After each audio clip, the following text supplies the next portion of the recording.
কি রে না কেমন আছোস? ভালো আছি। তুই এখানে কেন আসছিস? অনেক খিদা লাগছে, একটু খাওন দে। আমি কি তোর জন্য ভাতের হোটেল খুলে বসছি? এমন করে কথা কসকে, বন্ধু তো বান্ধবীর কাছে আইবই।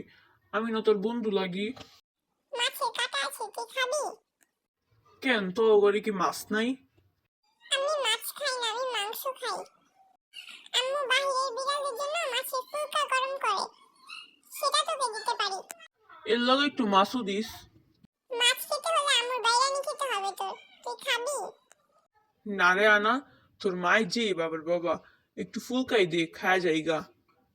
তুই একটু সাইডে বস, আমি নিয়ে আসছি।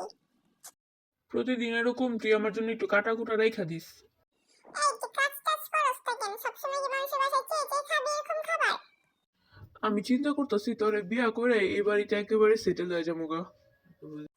আমার মা তোমারে ভাঙ্গা বাসন দিয়া বাইরে ভিক্ষা করতে সেটেল করে দিব। জলদি খেয়ে বিদায় হ, নাহলে আম্মু লাঠি নিয়ে আসতেছে তোকে মারতে। ভাব দেখাইস না, আমার মতো ফকিরের ঘরেই তোকে যেতে হইব। আজকে তোকে খাবার দিছি, কালকে তোকে তাও দিব না। ঠিক আছে, আজকে জায়গা, কালকে আবার আমনে আমার জায়গায় খাবারটা রেখা দিস।